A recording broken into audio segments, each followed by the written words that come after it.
All right, let's jump right into this explainer. Today, we are tackling a super delicate balancing act that I know so many of you face out there, that tension between caring for community and feral cats while also keeping the peace in your neighborhood.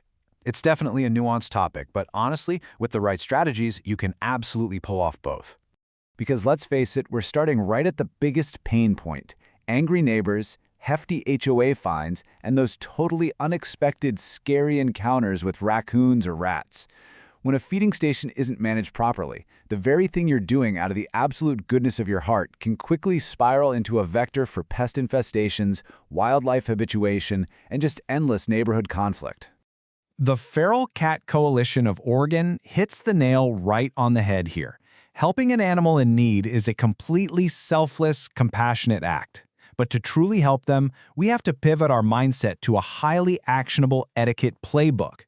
We've got to follow best practices so our compassion doesn't inadvertently put the very cats we are trying to protect in harm's way. So, here is our exact etiquette playbook for today. We'll be going over the good neighbor dilemma, keeping it out of sight, the strict daily feeding window, banishing ants with moat bowls, deterring nocturnal wildlife, and lastly, keeping the neighborhood peace. First up, the good neighbor dilemma. Next, let's talk about keeping it out of sight. You know, discretion really is the best protection you can afford these cats. Think about the rule of contrast for a second. A bright red bowl just sitting out in the open in a high-traffic area. It sticks out like a sore thumb. It draws completely unnecessary and often unwanted attention. Instead, a top-notch setup uses muted, earthy colors, your tans, your greens, browns, blacks, colors that just blend seamlessly right into the brush and natural surroundings. And you can actually build one of these discreet dry feeding stations without spending a fortune. One of the absolute best methods is just taking a large rectangular Rubbermaid storage bin and simply tipping it on its side. That's it. It protects the food from wind and rain, and it acts as instant camouflage. Now, if you're in a highly urban or maybe a slightly hostile area where even a plastic bin is too much, you can use the brown paper bag trick. You just cut the bottom 4 inches off a double-bag brown grocery bag to make a little trough. To anyone walking by, it just looks like innocuous street trash, which keeps your feeding entirely under the radar. Which brings us to rule number 3, the strict daily feeding window. Cats are totally creatures of habit, right? They thrive on routine. Plus, their natural hunting patterns are crepuscular, meaning they're most active at dawn and dusk. Because of this, you need to permanently anchor this number in your brain right now: 30 to 60. You must only leave food out for exactly 30 to 60 minutes. Honestly, a half hour to an hour is all the time a colony needs to eat their fill.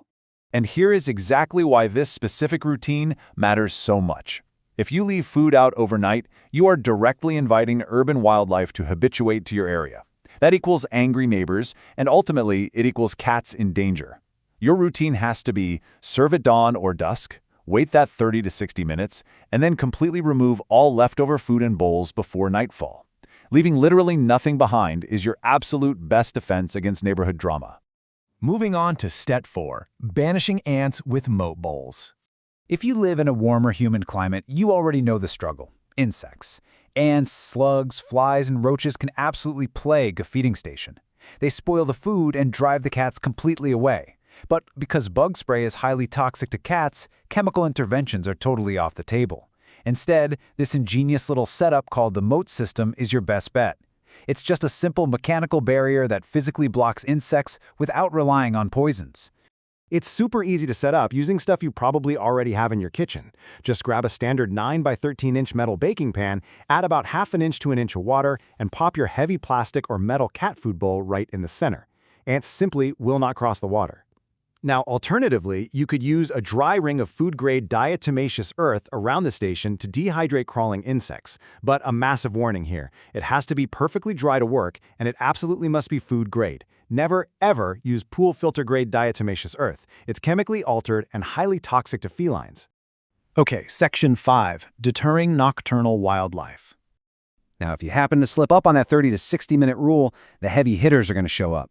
Animals like raccoons, skunks, possums, and rodents will habituate to your feeding area, and that causes immense neighborhood friction.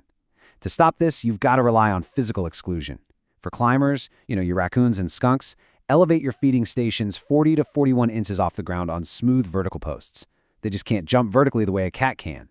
And for mice and rats, Make sure you store all your bulk feed in heavy metal bins with super tight lids, because rodents will chew right through plastic and wood like it's nothing. And finally, Section 6, keeping the neighborhood peace. Look, caring for community cats isn't just about animal behavior science. It's a lot of local politics and community relations. When a neighbor inevitably confronts you with a complaint, try using this 3-step de-escalation framework. Step 1, listen completely without interrupting them. Just let them diffuse their frustration. Step 2, empathize. Saying something simple like, "I totally understand how frustrating it must be to find waste in your garden," instantly changes the dynamic from opposition to collaboration. And step 3, offer concrete, humane, technical solutions. Tell them how your strict 30-minute feeding window guarantees that pests aren't sticking around. And then, of course, there's the HOA.